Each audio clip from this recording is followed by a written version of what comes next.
ഇസ്ലാമിന്റെ വിധിവിലക്കുകൾ, നിയമനിർദ്ദേശങ്ങൾ സൂക്ഷിക്കാൻ അല്ലാഹുവേ അനുഗ്രഹിക്കട്ടെ. ഹിജ്റ 2-ാം വർഷം റമളാൻ 17-ന് ബദർ എല്ലാവരുടെയും മനസ്സിൽ ഉള്ള ചരിത്രമാണ്. ബദർ ഒരു യാദൃച്ഛികമായ യുദ്ധമാണ്. ബദറിന് വേണ്ടി പോയതല്ല. ഇസ്ലാമിനെ നശിപ്പിക്കാൻ വേണ്ടി അള്ളാഹു അല്ലാത്തവരോട് ഇസ്തിഗാസ ചെയ്യുന്നവർ സമ്പത്ത് ശേഖരിക്കുന്നു. അത് തടയണം എന്ന നിലക്ക് പോയതാണ്. പിന്നീട് ഒരു യുദ്ധമായി പരിണമിച്ചു. യുദ്ധത്തിനുള്ള ഒരുക്കങ്ങളൊന്നുമില്ല. നബി സല്ലല്ലാഹു അലൈഹി വസല്ലമയും 300-ലധികം സഹാബിമാരും മാത്രമാണുള്ളത്. മക്കയിൽ നിന്ന് അബൂജഹലും കൂട്ടരും 1000-ലധികം ആളുകളുമായിട്ടാണ് വന്നിരിക്കുന്നത്. ആ കാലഘട്ടത്തിലെ യുദ്ധം നമുക്കറിയാം. ഇന്നത്തെ ഉപകരണങ്ങളോ സംവിധാനങ്ങളോ ഒന്നുമില്ല. പക്ഷേ യുദ്ധത്തിന് പ്രമാണമുണ്ട്, യുദ്ധത്തിന് നിയമമുണ്ട്. ഇന്നത്തെ പോലെ അനധികൃതമായ ഒരു കാര്യവും ചെയ്യില്ല. യുദ്ധത്തിൽ പങ്കെടുക്കുന്നവർ മാത്രമാണ് യുദ്ധത്തിൽ മരിക്കുക. സിവിലിയന്മാരെ, കുട്ടികളെ, സ്ത്രീകളെ, വയസ്സായവരെ, പുരോഹിതന്മാരെ ഒന്നും ചെയ്യരുത് എന്നാണ് നിയമം. ഒരുപാട് നിയമങ്ങൾക്ക് ഒതുങ്ങുന്നതാണ് യുദ്ധം. അവിടെ അബൂജഹലും മറ്റുമൊക്കെ കഅബാലയത്തിന്റെ കില്ല പിടിച്ചുകൊണ്ട് പ്രാർത്ഥിച്ചത് ഹക്കീം 2-ാം വാള്യം 128-ാമത്തെ പേജിൽ പറയുന്നുണ്ട്. അല്ലാഹുമ്മ അഖ്തഅനാ ലിർറഹ്മി വഅതാനാ ബിമാ ലാ നഅരിഫു ഫഅഹിൽഹുൽ ഗദാ. ആരാ? അബൂജഹൽ. എന്താ പറയുന്നത്? അല്ലാഹുമ്മ, അല്ലാഹുവേ, ഞങ്ങളുടെ കുടുംബ ബന്ധം മുറിച്ച, ഞങ്ങൾക്ക് പരിചയമൊന്നുമില്ലാത്ത കാര്യങ്ങളുമായി വന്ന ഈ ആളെ നാളെ തന്നെ നശിപ്പിക്കണേ. അല്ലാഹുമ്മ അൻസുർ അഅ്ലൽ ജുൻദൈൻ. ബദർമാലയിൽ നിങ്ങൾ കേട്ടിട്ടുണ്ട്. തുടയോനെ, ഇറയോനെ, ഹാദൽ ബൈത്ത് തുടയോനെ തുടങ്ങി. ഇതാ 2 സംഘങ്ങൾ. അതിലൊന്ന് സത്യത്തിലാണ്. അത് ആരാണ് നിനക്കറിയാം. ആ സത്യത്തിന്റെ കക്ഷിയെ വിജയിപ്പിക്കണേ. അല്ലാഹുമ്മ അൻസുർ അഅ്ലൽ ജുൻദൈൻ. ഇതൊക്കെ അവരുടെ പ്രാർത്ഥന. ബദറിന്റെ താഴ്വരയിൽ കടന്നുകൊണ്ട് റസൂലുള്ളാഹി സ്വല്ലല്ലാഹു അലൈഹി വസല്ലമ സുജൂദിൽ കിടന്നുകൊണ്ട് ഇസ്തിഗാസ ചെയ്തത് അല്ലാഹുവോടാണ്. നബി സല്ലല്ലാഹു അലൈഹി വസല്ലമ പ്രാർത്ഥിക്കുകയാണ്. മുസ്ലിമിലെ 1763-ാമത്തെ ഹദീസ്. അല്ലാഹുമ്മ അത്തി മാ വഅദ്തനി, അല്ലാഹുമ്മ ആതിനി മാ അൻജസ്തനി. നീ വാക്ക് പാലിക്കണേ, നീ എനിക്ക് നൽകിയ വാഗ്ദാനം പാലിക്കണേ. അല്ലാഹുമ്മ ഇൻഹാ തുഹ്ലിക ഹാദിഹി അസ്സാബ ലം തുഅബദ ബഅദ്. അല്ലാഹുവേ, ഈ കൊച്ചു സംഘമങ്ങാനും നശിച്ചാൽ നിന്നെ മാത്രം ആരാധിക്കാൻ ആരും ഉണ്ടാവില്ല. പ്രാർത്ഥിച്ച് നബി സല്ലല്ലാഹു അലൈഹി വസല്ലമയോട് അവസാനം നിർത്താൻ പറഞ്ഞ അബൂബക്കർ സിദ്ദീഖ് റളിയല്ലാഹു അൻഹു. അങ്ങനെ ഇരുവരും റബ്ബിനോടാണ് ദുആ ചെയ്യുന്നത്. അൻഫാലിലെ 32-ാമത്തെ ആയത്ത് അല്ലാഹുമ്മ ഇൻ കാന ഹാദാ ഹുവൽ ഹഖ് മിൻ ഇൻദിക് ഫഅംതിർ അലൈനാ ഹിജാറത്തൻ മിനസ് സമാ. അല്ലാഹുവേ എന്നാണ്. ആരാ? മുശ്രിക്ക് പ്രാർത്ഥിക്കുക. അപ്പൊ അവരാരാ? ഇവരാരാ? ഇരുകൂട്ടരും അല്ലാഹുവോടാണ് പ്രാർത്ഥിക്കുന്നത്. പിന്നെന്തിനാണ് യുദ്ധം? നമ്മുടെ നാട്ടിൽ പലപ്പോഴും അങ്ങനെയല്ല. ഒരു വലിയ സംവാദം 30 കൊല്ലങ്ങൾക്ക് മുമ്പ് കൊട്ടപ്പുറത്ത് നടന്നപ്പോ ശിർക്കിന്റെ ആചാര്യന്മാര് പ്രാർത്ഥിച്ചത് യാ സയ്യിദി സനദി ഗൗസി വയാ മദദി കുല്ലഹി ഉല്ലി വഹീറൻ അലൽ അദാഇ മിൻ മദദി ബശ്ശിർ ഫുആദി സിറാത്തൻ അൻത സാലികുഹു ഫല്ലാഹു അഅതാഖഹു ഫഅൻത മാലികുഹു വനജ്നി മിൻ ലവാഫിഹാ മഹാലികുഹു സുൽത്താന കുല്ലി വലിയ്യിൻ മുഹിയദ്ദീനി. മുഹിയദ്ദീൻ ശൈഖിനോട് അബൂജഹൽ അന്ന് പ്രാർത്ഥിച്ചത് അല്ലാഹുവോട്. ബദറുകളുടെ ആണ്ട് ആഘോഷിക്കുന്നത് മുഹിയദ്ദീൻ ശൈഖിനോട് പ്രാർത്ഥിച്ച ആൾക്കാരാണ്. നമ്മുടെ സഹോദരങ്ങളോട്, നാട്ടുകാരോട് ഈ കഥയൊന്ന് പറഞ്ഞു കൊടുക്കണം. നരകത്തിന് രക്ഷിക്കണേ മുഹീദ്ദീൻ ശേഖേ, സിറാത്ത് മുസ്തഖീമിലൂടെ നയിക്കണേ മുഹീദ്ദീൻ ശേഖേ എന്നാണ്. തൗഹീദിന്റെ സ്റ്റേജിൽ നിന്ന് കേട്ടത് റബ്ബേ, നിങ്ങൾക്ക് സമാധാനം നൽകണം. അള്ളാഹുവേ, ഇതാ ഇവർ നിങ്ങൾക്കെതിരായി തിരിഞ്ഞിരിക്കുന്നു, ഞങ്ങൾ പൊരുതാൻ തയ്യാറാണ് എന്ന് പറഞ്ഞിട്ടാണ് തൗഹീദ് പഠിപ്പിക്കുന്നത്. ഈ വ്യത്യാസം നമ്മൾ മനസ്സിലാക്കണം. ഇന്ന് സമൂഹം എവിടെ എത്തി നിന്നു?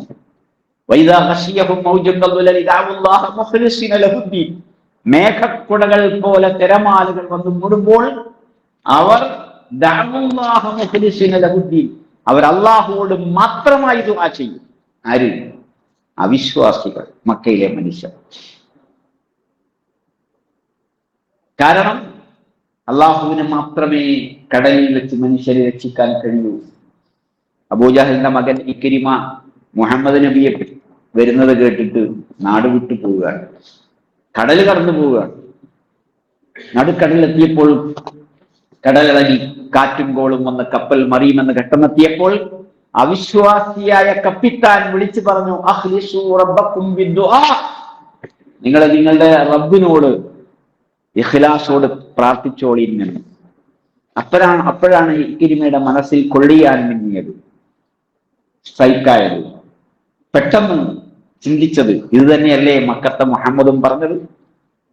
ഈ കടലിൽ നമ്മളെ രക്ഷിക്കാൻ അള്ളാഹു മാത്രമേ ഉള്ളുവെങ്കിൽ കരയിലും അവൻ പോരെ, കരയിലും അവൻ പോരെ. അപ്പോൾ അദ്ദേഹം പ്രാർത്ഥിച്ചു, അള്ളാഹുവേ, എനിക്ക് ജീവൻ തിരിച്ചു കിട്ടിയാൽ ഞാൻ ചെന്ന് മുസ്ലിമാകാം. ഫകാന കദാലിക്, അങ്ങനെ സംഭവിച്ചു. കപ്പൽ അങ്ങോട്ട് പോയി. ആ മടക്ക കപ്പലിൽ അദ്ദേഹം തിരിച്ചു വന്ന് മുഹമ്മദ് നബി സ്വല്ലല്ലാഹു അലൈഹി വസല്ലം അടുക്കൽ വന്നു ഷഹാദത്ത് ചൊല്ലി. അപ്പോൾ അവിടുത്തെ മനുഷ്യന്മാരുടെ സ്വഭാവം എന്ത്? നടന്നു പോകുമ്പോൾ ക്ഷീണിച്ച ഇബ്രാഹിം നബിയെ സഹായിക്കണേ എന്ന് പറയും, ലാത്തയെ രക്ഷിക്കണേ എന്ന് പറയും. വീഴാൻ പോവുകയാണെങ്കിലോ അള്ളാഹു എന്ന് പറയും. നമ്മുടെ നാട്ടിൽ നടന്നു പോകുമ്പോൾ ക്ഷീണിച്ചാൽ അള്ളാഹ് എന്ന് പറയും, വീഴാൻ പോവുകയാണെങ്കിലോ നമ്പർ പ്രസംഗ എന്ന് പറയും. എല്ലാവരുമല്ല, ഒരുപാട് ആൾക്കാർ. ഇത് ശിർക്കാണ്. ഈ ശിർക്ക് ചെയ്താൽ നരകത്തിന് രക്ഷിക്കാൻ ആരും ഉണ്ടാവില്ല, നരകത്തിന് രക്ഷപ്പെടുകയില്ല. ഒരു സെക്കൻഡ് നേരത്തേക്ക് പോലും സ്വർഗത്തിൽ പോകില്ല. ഇതാണ് നമ്മുടെ ചുറ്റുപാടുമുള്ള ഇന്ന് പള്ളിയിൽ സമ്മേളിച്ചുകൊണ്ടിരിക്കുന്ന ഒരുപാട് ആളുകളുടെ അവസ്ഥ. എങ്ങനെ നമുക്ക് സ്വസ്ഥമായി ജീവിക്കാൻ കഴിയും? എങ്ങനെ നമുക്ക് അവരോട് സംസാരിക്കുമ്പോൾ ഈ കാര്യം പറയാതിരിക്കാൻ കഴിയും? ഗ്ലാസ് വെള്ളം കുടിക്കുമ്പോൾ അതിലെന്തെങ്കിലും പൊടിയോ കരടോ ഉണ്ടെങ്കിൽ നമ്മൾ പറയും കുടിക്കല്ലേ എന്ന് പറയില്ലേ? പറയും. അവരുടെ മുഖത്തെന്തെങ്കിലും ഉണ്ടെങ്കിൽ ഇത് തുടച്ചു കൊടുക്കൂലേ? ചെയ്യും. കുശലാന്വേഷണങ്ങൾ നടത്തൂലേ? ചെയ്യും. സാമ്പത്തികമായ സഹായങ്ങൾ അത്യാവശ്യം ഉണ്ടെങ്കിൽ ചെയ്യൂലേ? ചെയ്യും. എന്നാൽ അവരെ നരകത്തിൽ രക്ഷിക്കാൻ പറ്റുന്ന ഒരു മരുന്ന്, ഒരു മന്ത്രം, ഒരു തൗഹീദ് നിങ്ങളുടെ കയ്യിലുണ്ടായിട്ട്, നമ്മുടെ കയ്യിലുണ്ടായിട്ട് അത് പറഞ്ഞു കൊടുത്തോ ഇല്ലേ എന്ന ചോദ്യം. പറഞ്ഞു കൊടുത്തില്ലെങ്കിൽ പരലോകത്ത് പടച്ചോൻ നമ്മളെ പിടിക്കും. പറഞ്ഞു കൊടുത്താൽ ഇവിടെ അവർ ഒരുപക്ഷെ നീരസം പ്രകടിപ്പിക്കും. ഉദയാപ്പിള എതിർപ്പ് പറയും, കച്ചവടത്തിൽ പ്രശ്നങ്ങൾ ഉണ്ടാകും. ചിലപ്പോ ഒന്നും സംഭവിച്ചോളണമെന്നില്ല, ജനാധിപത്യ ഭാരതമാണ്. എങ്കിലും അതുകൊണ്ട് നമ്മുടെ സാധ്യമായ സന്ദർഭങ്ങളിലെല്ലാം പൊതുപരിപാടികൾ വെച്ച് അവരെ ഈ കാര്യം അറിയിക്കണം. സ്നേഹത്തോടെ. വിഷമിപ്പിക്കുന്ന വാക്കുകളൊന്നും പറയേണ്ട ആവശ്യമില്ല, കോപിപ്പിക്കുന്ന വാക്കുകൾ പറയേണ്ടതില്ല, അവരെ ദേഷ്യം പിടിപ്പിക്കാൻ വേണ്ടി നമ്മൾ ഒന്നും ചെയ്യേണ്ടതില്ല. കാര്യം പറഞ്ഞു കൊടുക്കണം. അങ്ങനെ ബദർ യുദ്ധത്തിലേക്ക് വരുന്ന ഇരുകൂട്ടരുടെയും പ്രാർത്ഥന നമ്മൾ ഓർക്കുക അള്ളാഹുവോടാണ്. അങ്ങനെ അവര് ബദറിൽ യുദ്ധം ആരംഭിക്കുക. വളരെ പെട്ടെന്ന് തന്നെ യുദ്ധം അവസാനിക്കുകയാണ്. 2 കുതിരകൾ, വെറും 2 കുതിരകൾ, 314 ആളുകൾ, 2 കുതിരക്കാര്. അല്ലാഹു അക്ബർ. മറുഭാഗത്ത് 1000-ലധികം ആളുകൾ, 200ഓളം കുതിരകൾ. പക്ഷേ യുദ്ധം സത്യവിശ്വാസികൾക്ക് അനുകൂലമായി. അവരിലെ 70 ആളുകൾ മരിച്ചു. മുസ്ലിങ്ങളിൽ 14 ആളുകൾ ഷഹീദുകളായി. അവരെ അവിടെ തന്നെ കബറടക്കി. ഗൾഫിൽ നിൽക്കുന്ന ആരും തന്നെ നാട്ടിലേക്ക് കൊണ്ടുവരരുത് എന്റെ മയ്യത്ത് എന്ന് പറഞ്ഞേക്കണം. കാത്തിങ്ങനെ ഇരിക്കും വേണ്ട, മക്കളാരും പറയും വേണ്ട, കുടുംബക്കാരും പറയണ്ട, മയ്യത്ത് കാണണം. മയ്യത്ത് കാണലല്ല, മയ്യത്തിന് വേണ്ടി ദുആ ചെയ്യലാണ് വേണ്ടത്. അള്ളാഹുവെ അനുഗ്രഹിക്കണം. ലക്ഷങ്ങൾ ചെലവാകുന്നു, ചിലപ്പോൾ ഒരുപാട് ദിവസം കഴിഞ്ഞിട്ടാണ് മയ്യത്ത് എത്തുന്നത്. ഒന്നും കാണാൻ മാത്രമൊന്നും ഉണ്ടാവില്ല. ഒരു ഭീകരമായ രീതിയിൽ അത് ഒരുപക്ഷെ കറുത്ത് കരുവാളിച്ചിട്ടുണ്ടാകും. നമുക്കതൊന്നല്ല വിഷയം, യാഥാർത്ഥ്യമോശം ഉൾക്കൊള്ളണം. ആ ബദരികളുടെ മയ്യത്തെങ്ങാനും നാട്ടിലെത്തിയ എന്തായിരിക്കും ആഘോഷം, ഇല്ലേ? എന്തൊക്കെയായിരിക്കും അവർക്ക് പറയാനുള്ളത്?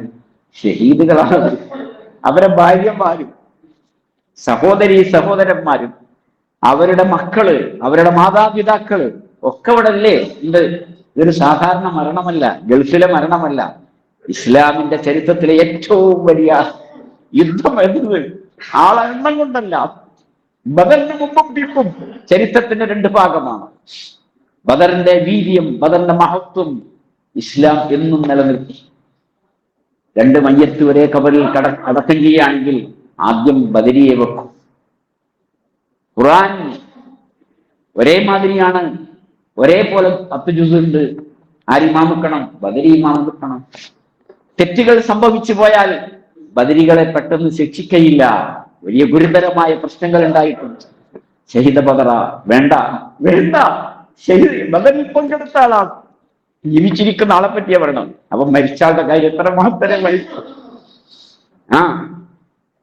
വലിയ വലിയ പ്രശ്നങ്ങളൊക്കെ ഉണ്ടായിട്ടുണ്ട്. പക്ഷെ ബദരികൾക്ക് മേൽ നബി സല്ലല്ലാഹു അലൈഹി വസല്ലം സുരക്ഷിതത്വത്തിന്റെ കവചം പണിതു. ഒരുപക്ഷെ ബദറിൽ പങ്കെടുത്ത ആളുകളുടെ അടുക്കൽ അള്ളാഹു വന്നിട്ട് പറഞ്ഞു എന്ന് വരാം,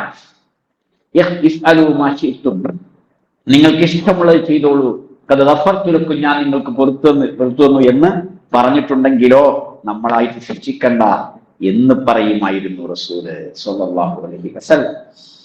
അങ്ങനെ ബദരികൾ പിറ്റേന്ന് മടങ്ങിയെത്തുകയാണ് വീട്ടിൽ, നാട്ടിൽ. അപ്പൊ അവരുടെ കൈയും കാലും മുറിഞ്ഞിട്ടുണ്ട്, ചോരയലിക്കുന്നുണ്ട്, മൂക്ക് പോയിട്ടുണ്ട്, വിരല് നഷ്ടപ്പെട്ടിട്ടുണ്ട്, ഒക്കെയുണ്ട്. എന്നാൽ അവർക്കെല്ലാവർക്കും ഒരു സങ്കടമുണ്ട്. അതെന്താ?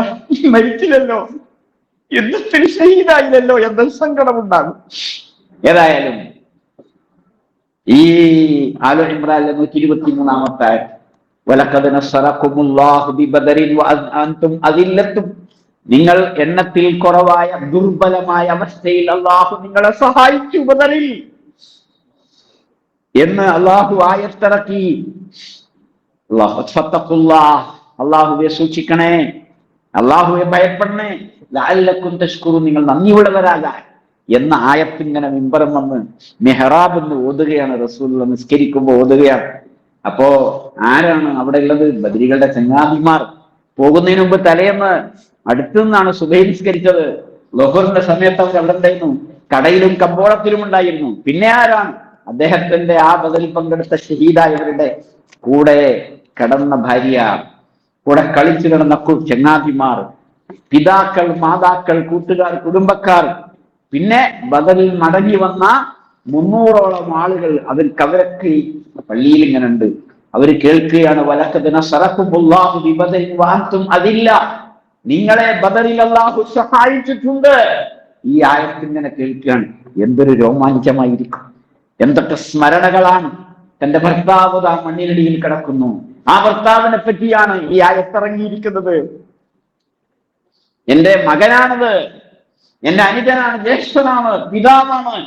അങ്ങനെയുള്ള ഒരുപാട് ഓർമ്മകൾ അലയടിച്ചിക്കുന്ന അവസ്ഥയിലാണ് ഈ ആയത്ത് ഉണങ്ങി വരണ്ട് നമ്മുടെ ചെവിയിലൂടെ വരുമ്പോൾ ഇനി ഉണർവുണ്ടാകും ഈ ആയത്ത് കേൾക്കുമ്പോൾ. സാധാരണഗതിയിൽ പലപ്പോഴും അതിന്റെ അർത്ഥം പഠിക്കാത്ത ആളുകൾക്ക് ഒന്നും ഒരു പ്രത്യേകമായ ഒരു വിചാരം ഉണ്ടാകുന്നില്ല. അവർക്ക് ജീവിതത്തിന്റെ ഭാഗമാണ്, ജീവിതത്തിന്റെ ഗന്ധമുണ്ട്, ചോരയുടെ ഗന്ധമുണ്ട്, ജീവന്റെ ഗന്ധമുണ്ട്, മരണത്തിന്റെ ഗന്ധമുണ്ട് ആയത്ത് കേൾക്കുമ്പോൾ. ഇത് മാത്രമല്ല, ഒരുപാട് ആയത്തുകൾ പിന്നീട് ഉഹദിന്റെ പശ്ചാത്തലത്തിൽ ഇറങ്ങിയ ആയത്തുകൾ, ഉഹദ് കഴിഞ്ഞ് 177ഓളം പോരാട്ടങ്ങൾ, ആ സന്ദർഭങ്ങളിലൊക്കെ ആവശ്യമായ ആയത്തുകൾ, അതൊക്കെ കേട്ടുകൊണ്ടാണ് അവർ വളരുന്നത്.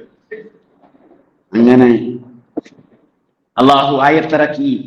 സൂറത്തു ബക്കറയിലെ ആയത്ത് എന്താണത്? വലാ തഖൂലൂ ലിമൻ യുഖ്തലു ഫീ സബീലില്ലാഹി അംവാത്. അള്ളാന്റെ മാർഗത്തിൽ മരിച്ചവരെ, കൊല്ലപ്പെട്ടവരെ പറ്റി മരിച്ചുപോയില്ലേ എന്ന് നിങ്ങൾ പറയരുത്, പറയരുത്.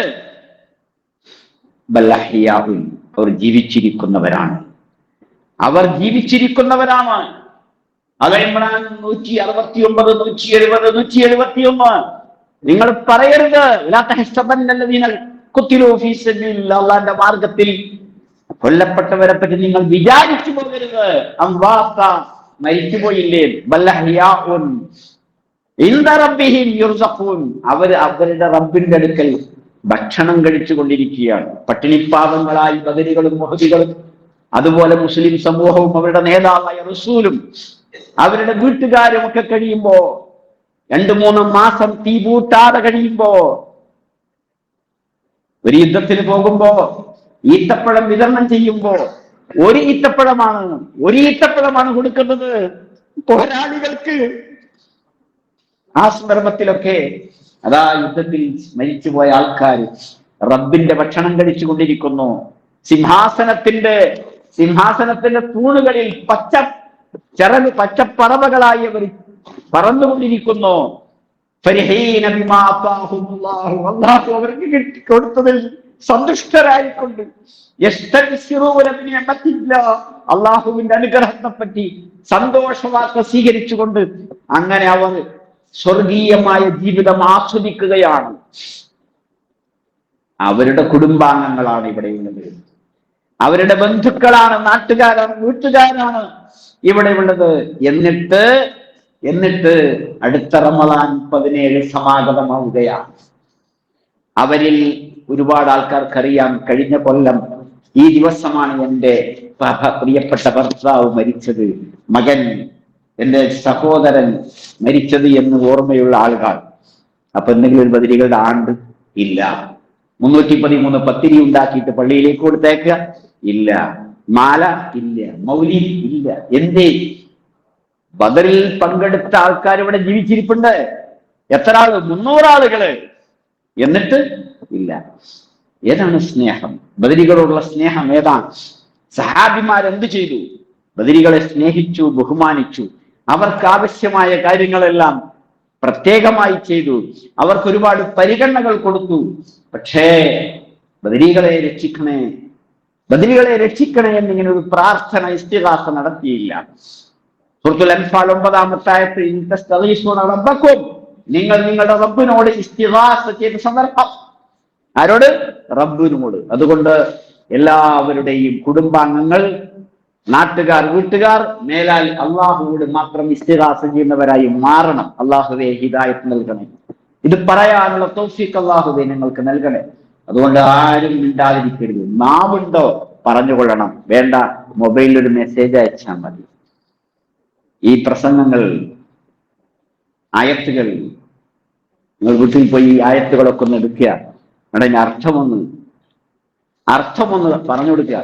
മൊബൈൽ ഓണാക്കി വെക്കുക, മൊബൈൽ ഓണാക്കി വെച്ചിട്ട് ഇതൊക്കെ ഒന്ന് റെക്കോർഡ് ചെയ്യുക, പറഞ്ഞു കൊടുക്കുക. അള്ളാഹുവെ സ്വീകരിക്കണം. അതുകൊണ്ട് ആ ബദർ ചരിത്രം അതും കഴിഞ്ഞു. ബദർ ഹിജറ 2-ാം വർഷം റമദാൻ 17-നാണ്.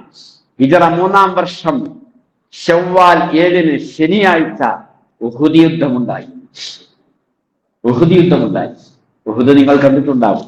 ബദർ സ്ഥലവും നിങ്ങൾ മിക്കവാറും കണ്ടിട്ടുണ്ടാവും. നിങ്ങൾക്ക് മൊബൈലിൽ നോക്കിയാൽ അത് കാണുകയും ചെയ്യാം.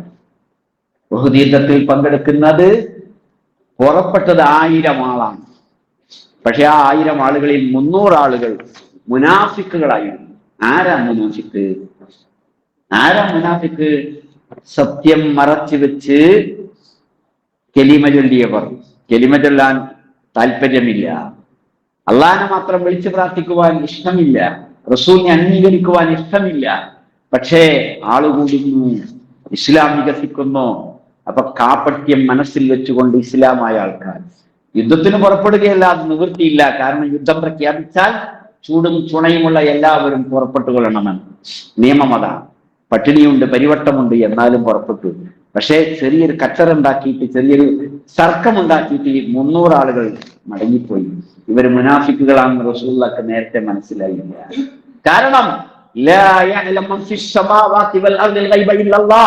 ആകാശഭൂമികളിലെ മറഞ്ഞ കാര്യം അല്ലാഹു അല്ലാതെ മറ്റാരും അറിയില്ല.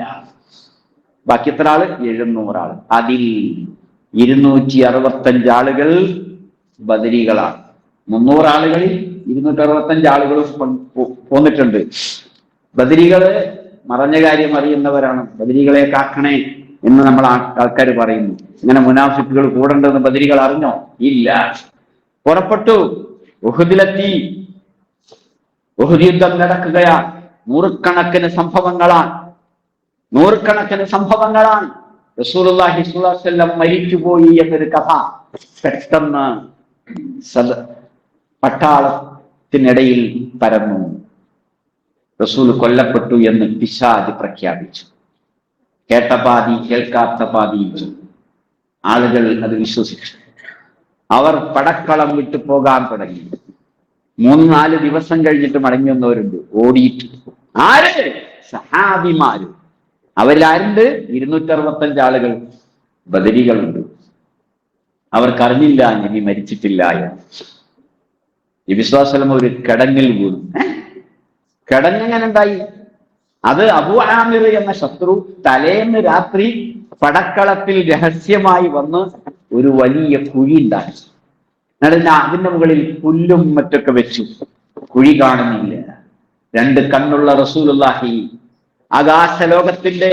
ആകാശലോകത്തിന്റെ കവാടങ്ങൾക്കപ്പുറത്ത് മേറാജ് നടത്തിയ റസൂലുള്ളാഹി സ്വർഗനരകങ്ങൾ കാണിച്ചു കൊടുത്തു റസൂലുള്ളാഹിക്ക്. പക്ഷേ മറഞ്ഞ കാര്യം അല്ലാതെ വേറെ ആരും അറിയില്ല. സൂറത്തുൻ നംൽ 65-ാമത്തെ ആയത്ത് പൊന്നുകൊണ്ട് എഴുതി വെക്കണം. ലാ യഅലമു മൻ ഫിസ് സമാവാതി വൽ അർദിൽ ഗൈബ ഇല്ലല്ലാഹ്. ആകാശഭൂമികളിലെ മറഞ്ഞ കാര്യം അല്ലാഹു അല്ലാതെ വേറെ ആരും അറിയില്ല. റസൂൽ കടങ്ങിൽ വീണു. ബദരികളുടെ നേതാവാണ്. ഒരു കടങ്ങ് അവിടെ ഉണ്ടെന്ന് ഒരു കുഴി അവിടെ ഉണ്ടെന്ന് റസൂൽ അറിഞ്ഞില്ല. എന്തേ കാരണം? അതിന്റെ മുകളിൽ പച്ച വിരിച്ചിരിക്കുന്നു. അപ്പൊ പച്ച വിരിച്ച കാണൂലല്ലേ? ഇല്ല, കണ്ണേ ഉള്ളു, 2 കണ്ണേ ഉള്ളു, തൃക്കണ്ണൊന്നുമില്ല. ഈ കഥയൊന്നും നമ്മുടെ സഹോദരങ്ങൾക്ക് പറഞ്ഞു കൊടുക്കണം. എന്നിട്ട് അവിടുന്ന് നബി മെല്ലെ എഴുന്നേറ്റ് വരികയാണ്. ഇതാ ഓടി വരി, ഞാനാണ് റസൂല് എന്ന് ഉറക്കെ പറഞ്ഞിട്ട് ബഹളത്തിൽ കൊണ്ട് കേൾക്കുന്നില്ല. കാരണം ആകപ്പാടെ അന്തം വിട്ട് അമ്പരം അന്താളിച്ചു നിൽക്കുകയാണ്. ബഹളത്തിനിടയിൽ അത് കേൾക്കുന്നില്ല. ആൽ ഇംറാൻ 153-ാമത്തെ ആയത്തിൽ നിങ്ങൾ അവിടുന്ന് കയറിപ്പോവുകയാണ്. വലാ തൽബൂന അലാ അഹദിൻ, നിങ്ങൾ തിരിഞ്ഞു നോക്കുന്നില്ല. വറസൂലു യദ്ഉകും ഫീ ഉഖറാകും, നിങ്ങളെ പിറകിൽ നിന്ന് റസൂൽ വിളിക്കുന്നുണ്ട്. സഹാബിമാരെ വരുന്നെന്ന് പറയുന്നുണ്ട്, കേൾക്കുന്നില്ല. പിന്നെയാണോ ഇവിടുന്ന് ബദരികളെ വിളിച്ചാ കേൾക്കുന്നത്? ആണോ? ചോദിക്കണം. അങ്ങോട്ട് കയറി വന്ന ഒരു പാറന്റെ മുകളിലേക്ക് ഇങ്ങനെ കയറാൻ ഒഴുകുമ്പോ പാറന്റെ മുകളിൽ ഇരിക്കുന്ന ആൾക്കാർ അമ്പയ്യാണ്. ഈ വരുന്ന മനുഷ്യൻ ശത്രുവാണെന്ന് വിചാരിച്ച് അമ്പയ്യാണ്. ആരാ വരുന്നത്? മുഹമ്മദ് നബി. ആരാണ് അമ്പയ്യുന്നത്? സഹാബിമാര്. ബഹളത്തിനിടയിൽ ഒന്നും കാണുന്നില്ല. അപ്പൊ ഉടക്കം വിളിച്ചു, ഞാൻ മുഹമ്മദ് നബിയാണ്. അപ്പൊ അവര് കൈക്കിൽ വലിച്ചു. അല്ലാഹു അക്ബർ. ഹുദൈഫ റളിയല്ലാഹു അൻഹുവിന്റെ വാപ്പ യമാൻ റളിയല്ലാഹു അൻഹു സഹാബി.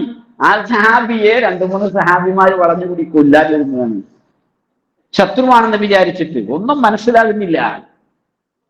ബദരികൾക്ക് മനസ്സിലാകില്ല ഇത് സഹാബിയാണെന്ന്. പിറകിൽ നിന്ന് ഹുദൈഫ റളിയല്ലാഹു അൻഹു വിളിച്ചു പറഞ്ഞു, എന്റെ വാപ്പയായ യമാൻ റളിയല്ലാഹു അൻഹുവാണ് എന്ന്. പക്ഷേ ബഹളത്തിന്റെ ഇടയിൽ അതൊന്നും കേൾക്കുന്നില്ല. ആ സഹാബി മരിച്ചുപോയി. കൊന്നതാര്? സഹാബിമാർ. എന്തുകൊണ്ട്? ഇങ്ങനെ പറഞ്ഞാൽ തീരാത്ത ഒരുപാട് സംഭവങ്ങൾ ആ ഉഹുദിന്റെ സന്ദർഭത്തിലുണ്ടായി. അതിലൊക്കെ പങ്കെടുത്തത് ഈ ബദരികളാണ്. ബദരികൾ അടക്കമുള്ള ആളുകളാണ്. അങ്ങനെ 265 പേരിൽ 59 ആളുകൾ ഷഹീദുകളായി. ബദരികളെ കാക്കണേന്നാണ് പറയുന്നത്. ദാഹം മൗത്തത് കൂട്ടിയിടും, ഇബ്ലീസ് കൂസിനെ കാട്ടിടും, നേരം ലഈനവനാക്കുവാൻ ബദരിങ്ങളാൽ തുണ റബ്ബനാ. ഇബ്രാഹിം നബിയെ അള്ളാഹിനോട് പറഞ്ഞിട്ട് അള്ളാന്റെ തുണ ഞങ്ങൾക്ക് തരണേ എന്ന് പ്രാർത്ഥിച്ച മക്കത്തെ മുശ്രിക്കും അള്ളാഹുവേ ബദരീങ്ങളാൽ ഞങ്ങളെ തുണക്ക് എന്ന് പറയുന്ന മുക്കത്തെ മുസ്ലിമും തമ്മിലുള്ള വ്യത്യാസം ആലോചിച്ചു നിങ്ങൾ. ബദർമാലയിൽ പറയുന്ന കാര്യങ്ങളാണ് ഇതൊക്കെ.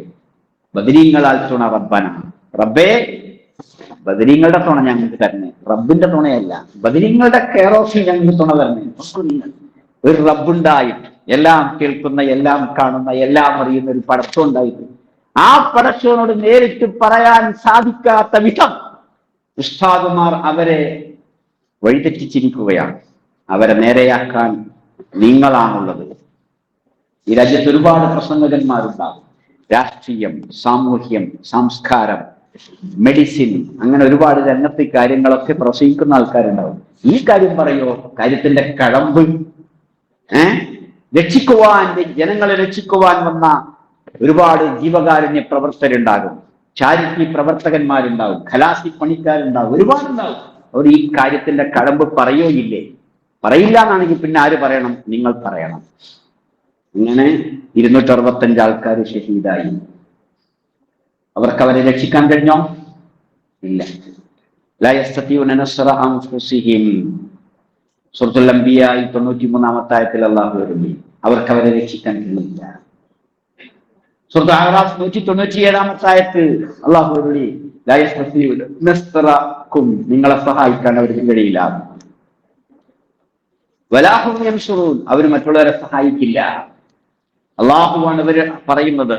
അപ്പോ ഇതാണ് ബദരികളുടെ പിന്നാലെയുള്ള ചരിത്രം. ബദരികളുടെ പേരെഴുതി വെച്ചാൽ കോളറ ഉണ്ടാവില്ല, പകർച്ചവ്യാധി ഉണ്ടാവില്ല, ദാരിദ്ര്യം ഉണ്ടാവില്ല എന്ന് നിങ്ങൾ കേട്ടിട്ടുണ്ടാകും.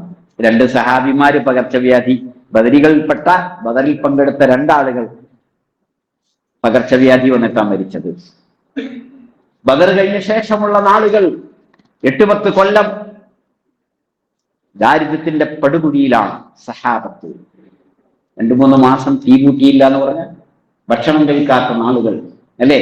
ബദരികളുടെ നേതാവായ റസൂലുള്ളാഹി സ്വല്ലല്ലാഹു അലൈഹി വസല്ലം ഭക്ഷണം കഴിക്കാൻ വകയില്ലാതെ, ഉറക്കം വരാതെ എഴുന്നേറ്റ് പുറത്തിറങ്ങാണ്. ആരെങ്കിലും ഒന്ന് വിളിച്ചു കൊണ്ടുപോയാൽ ലേശം കഞ്ഞി തന്നാൽ എന്ന് നിലക്ക് കൂടെ സിദ്ദീഖ് അക്ബർ വരുന്നു, ഉമർ ഫാറൂഖ് വരുന്നു. ഇങ്ങനെയെല്ലാം സംഭവിച്ചു. നോക്കണം. അപ്പോ ബദരികൾ ജീവിച്ചിരുന്നപ്പോൾ പോലും ആ പേര് മുഴുവൻ അറിയാമായിരുന്നിട്ടും, അവരെ കണ്ടുകൊണ്ടിരുന്നിട്ടും, അവർ തന്നെയായിട്ടും അവരുടെ കോളറക്ക് പരിഹാരം ഉണ്ടായില്ല, അവരുടെ പട്ടിണിക്ക് മാറ്റമുണ്ടായില്ല. പിന്നെയാണ് ഇവിടെ എഴുതി വെക്കുന്നത്, ബദരികളുടെ പേരെഴുതി വെച്ച ആ പട്ടിണി മാറുന്നു. ഈ തട്ടിപ്പുകൾക്ക്, വെട്ടിപ്പുകൾക്ക് ഉത്തരവാദികളായ ആളുകളെ ശിക്ഷിക്കുവാൻ നമുക്ക് മാർഗമൊന്നുമില്ല. രക്ഷിക്കുവാൻ മാർഗമുണ്ട്, ശിക്ഷിക്കുവാൻ മാർഗമില്ല, പക്ഷെ രക്ഷിക്കുവാൻ മാർഗമുണ്ട്. എന്താ? ഉസ്താദുമാരെ സ്വകാര്യമായിട്ട് കണ്ടിട്ട് ഈ കഥകളൊക്കെ ഒന്ന് ചോദിക്കണം. ഈ പരിശുദ്ധ ഖുർആൻ നിങ്ങളുടെ കൈവശമുണ്ട്, ഈ ആയത്തുകൾ നിങ്ങൾക്കിപ്പോ മനസ്സിലായി, ഒന്ന് കാണിച്ചു കൊടുക്കണം. ഇങ്ങനെയൊക്കെ തന്നെയാണോ, ഇങ്ങനെയൊക്കെ സംഭവിച്ചിട്ടുണ്ടോ എന്ന് കോമൺ സെൻസ് നിങ്ങൾക്കുണ്ട്. ഈ തലച്ചോറ് ഇനി ഉറങ്ങരുത്, ഈ ചെവി ഇനി നശിക്കരുത്.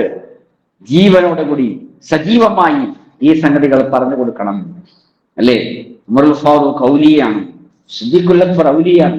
ഉമർ ഫാറൂഖിനെ കൊന്നത് തൂണിന് മറഞ്ഞു നിന്ന ഒരാളാണ്. മദീന പള്ളിയിൽ ആ തൂണിൽ, ഒരു തൂണിന്റെ അപ്പുറത്ത് ഒരു ശത്രു മറഞ്ഞു നിൽക്കുന്നു, കഠാരയുമായിട്ട് കുത്തുന്നു. അപ്പോഴാണ് ആൾക്കാർ കാണുന്നത് 4ാമത്തെ ഭാര്യ ആത്തിക്ക അടക്കം റളിയല്ലാഹു പള്ളിയിലുണ്ട്. ശബ്ദം കേൾക്കുകയാണ്, വീഴുകയാണ്. ആരാ കൊന്നത്? മുസ്ലിമാണോ അല്ലേ എന്ന് ഉണർന്നപ്പോ ചോദിക്കുകയാണ്. എത്ര സംഭവങ്ങളാണ് സഹോദരി. അതുകൊണ്ട് നമ്മൾ ഇനി ഒഴിവുള്ള സന്ദർഭങ്ങളിൽ, സൗകര്യം കിട്ടുമ്പോൾ, സാഹചര്യം ഉണ്ടാകുമ്പോൾ ഈ കഥകൾ പറഞ്ഞു കൊടുക്കണം. അതോടൊപ്പം നമുക്കും വേണം ബദറിനെ കുറിച്ചുള്ള ബോധ്യങ്ങൾ. ബദർ എന്ന് ഇപ്പോഴും ചില തീവ്രവാദി പ്രസംഗകന്മാർ പറയുന്നുണ്ട്. ബദറുണ്ടാക്കണം, ഒരാളിയാകണം, കർബല ഉണ്ടാക്കണം എന്നിങ്ങനെ. അതൊക്കെ നമുക്കുള്ളതാണോ എന്ന് നമ്മൾ ചിന്തിക്കണം. അല്ലാഹു സുബ്ഹാനഹു വ തആല പഠിപ്പിച്ച യാഥാർത്ഥ്യങ്ങൾ എന്താണെന്ന് മനസ്സിലാക്കി ശാന്തമായി ജനാധിപത്യത്തിന്റെ മാർഗത്തിലൂടെ നമുക്ക് മുന്നോട്ട് പോകണം. അല്ലാഹു സുബ്ഹാനഹു വ തആല അനുഗ്രഹിക്കുമാറാകട്ടെ.